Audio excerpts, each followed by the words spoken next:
Happy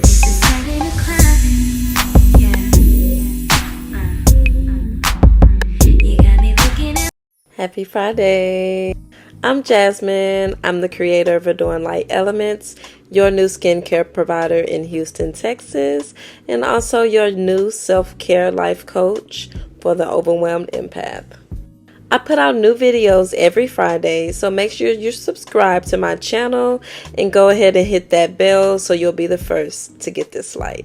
So I wanted to come on here real down to earth today because we are talking about society beauty labels. First topic tonight is about size. So, being thick and being skinny. All of this is labels, right? But I have firsthand experience on both. I was 140 at one point in my life as an adult. And I was also 220 at one point in my life as an adult. So I can definitely say it was a point where I was treated different when I was small versus when I was bigger. When I was thick, well, I'm thick now.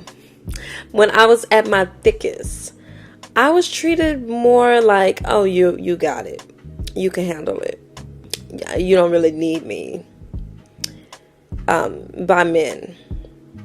Even by like friends and family. They seem to look at thicker women as a little more masculine. Now, in my opinion, women, we're more influenced by this. We are the ones that can kind of get wrapped up into these labels.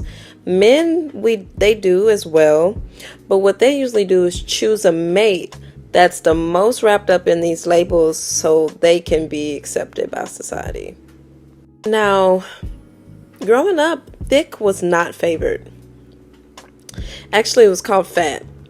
You know, anything that was not like the Leah body frame was fat. So, thick is actually something quite new. Something that when thick started to become popular, I had to get used to because it was like, you wouldn't have thought, like, you wouldn't have even been checking, you know? I was an early bloomer, so I always had to deal with being labeled that. Even when I didn't have my hips and my thighs, I had breasts. And just, stupid names like knocking those down. I don't know if y'all know Pimp C, but that's one of the songs. They would sing that. Boys would sing that when they see me, knocking those down. Because I was one that had the chest that a lot of women didn't at that point in my age.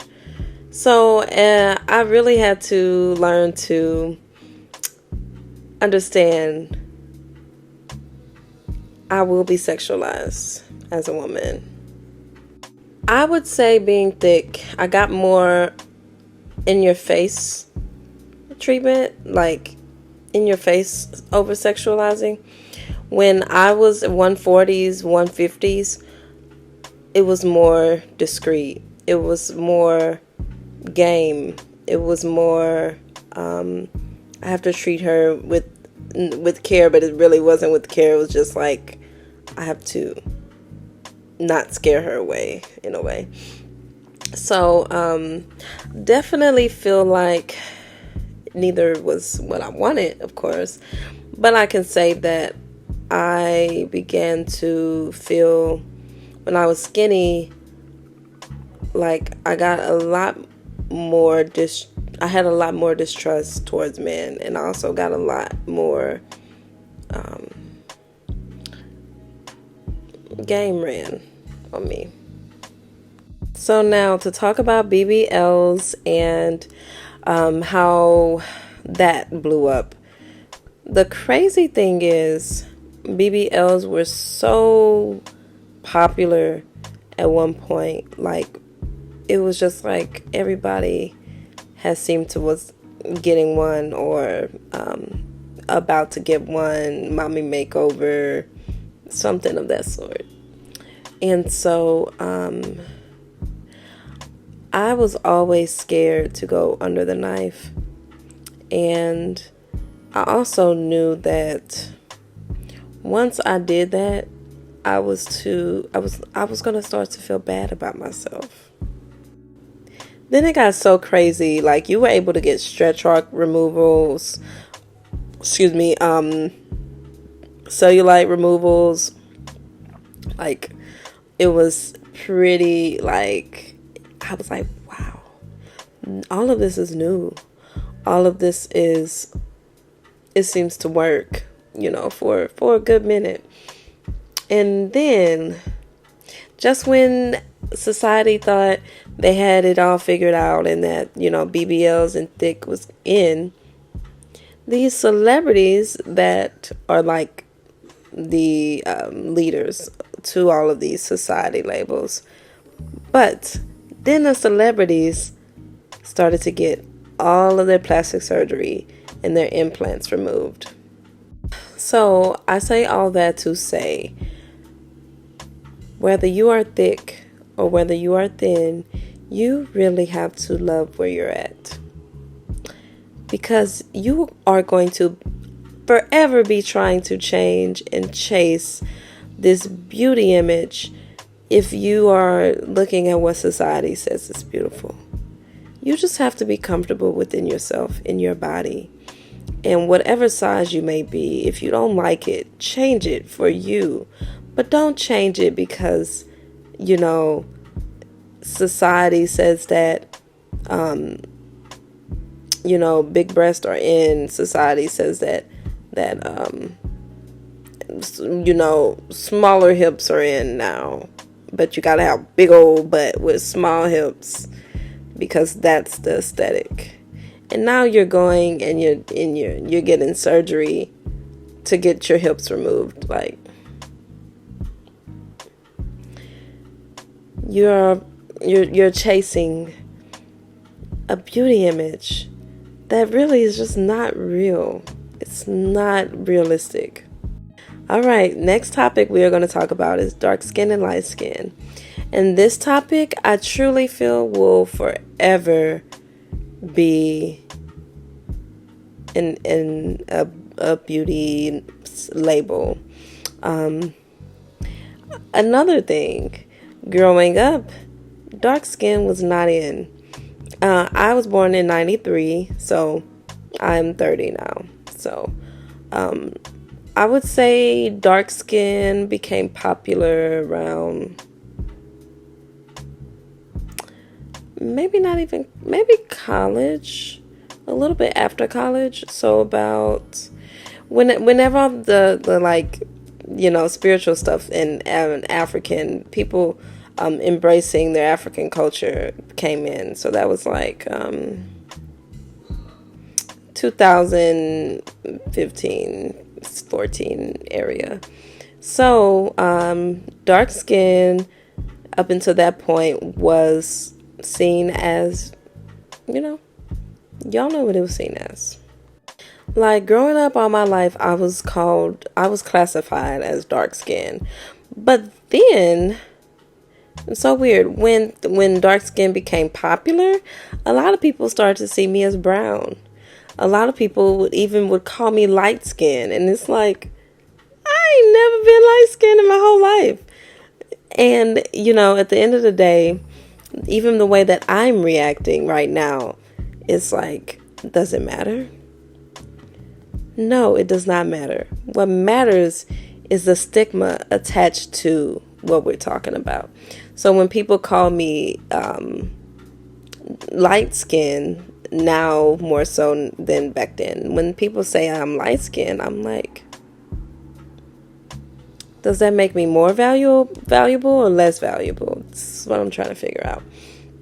For the most part, growing up, light skin was more valuable. It was seen as more valuable. Dark skin was seen as, like darkness. Nowadays, though, they bully light-skinned people. And, they do have people that's still bleaching their skin and stuff, but it's not as prominent. People actually want to get, like, these tans. They want to go and sunbathe. And it's really interesting how skin color can play a factor in how you're treated as well. I used to work with this woman, and she was Hispanic, and she always thought I was Hispanic. And I was like, I don't think I'm Hispanic. Like, I don't think I am, She's like, you look just like one of my cousins from back home. I'm like, that's crazy. So that's another thing. People look at light skin and they automatically, they look at skin color and they automatically think you're dark skin, you're African American, or of African descent. And it's not true. So here we go again. You're basically taught to not love yourself and taught to change with whatever's popular and important. So if you're light skinned, you go and get some tanning services to get darker right now. But whenever light skin comes back in, you're going to see the people starting to bleach their skin and do things in the beauty world to make their complexion lighter. And here we go once again, chasing this beauty image that is made up. Third topic, we are going to talk about hair. Let's talk about it. I'm going to start off with a story that I was at work probably about a month ago, and I had just took out my fairy braids, and one of my African American coworkers said, "Oh, your hair not done today." And I said, I mean, I'm rocking it. And she was laughing. So wearing your natural hair means that you didn't do your hair. You just, it looks that much of a like freestyle that you just woke up and, you didn't take time to define your curls or anything. So then it kind of like creates this stigma of natural hair being all over the place. And even, Caucasian people look at it like untamed. It's wild hair, and it's so crazy that now we feel that as well. We feel that as well. Growing up about good hair and like my hair, my curl pattern definitely changed as I got older. I have a more not as 4C-ish curl pattern, and I just feel like a lot of people treat you different when you have your natural hair out. So then you have this thing that women say, oh, I like my natural hair. I just like wearing wigs because it's so convenient. Okay, girls, wigs are not convenient. You have to do a lot to wigs. You have to wash it. You have to style it. It's long, so you usually style it quite often. It end up being like your hair. So at that point, convenient is like that's debatable. But really, what I think it is just that we don't want our natural hair out, and it's sad because I did that for most of the time when I was I had did my big chop, and when I did my big chop, like I chopped it all off, and a lot of people thought something was wrong with me or something. It might have been, but at that point I realized I'm being treated different because I have short hair. Once again, seen as masculine, and now I did have shorter hair when I was around like 40, 140, 150. So it made a different vibe, but a lot of people was like, okay, you're definitely not. You're different, because at that point, long hair was really, really popular.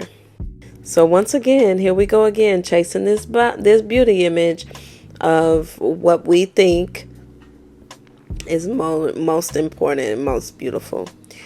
You are telling somebody that, oh, you didn't do your hair today. Do you think this person is going to feel as compelled to want to wear their hair out the next day? Like if I was a young child with self-esteem issues, I would feel that way. Like I remember I was dating this guy, and I had me like a 24-inch bust down, or I can't remember exactly how long it was, but it was like he was more attracted to me, but then he was not. And when I took it out, he was like, just wear your natural hair. But he treated me like a different person, is what it is. He treated me like a different person. And I think it was mainly because I got more attention that he, of course, probably noticed. Like, oh, she's getting more attention. Just wear your natural hair.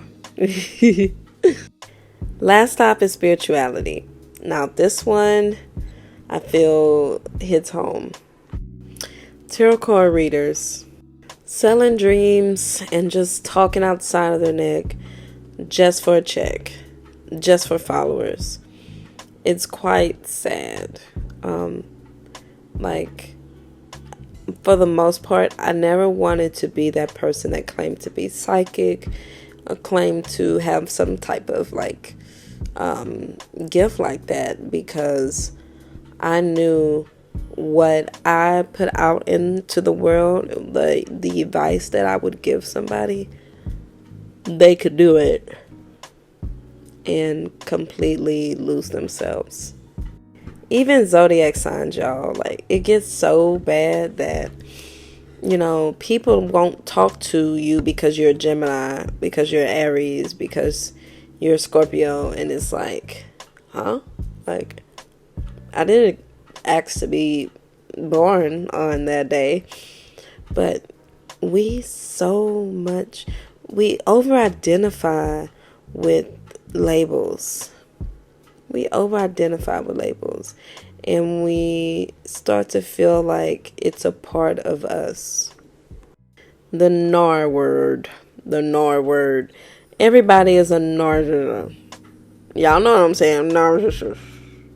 It's like, gosh, everybody is not narcissist. Everybody is not. And we also overuse the word empath. And empath, everybody is not an empath just because you can feel. Of course, you just told me something sad. So yes, I expect you to be sad. It's pretty scary, and that's why scamming and things they're so big right now, because literally somebody read one book and they say that they can be an astrologer. Somebody read one manipulation book and now they feel like that they're a therapist, and they can tell you, oh, this person is a narcissist, this person has borderline personality disorder. And it's like, these people using Google just like us. The most important thing when talking about society labels is making sure you don't identify with them. Making sure you define your own labels. You define your own standards of beauty.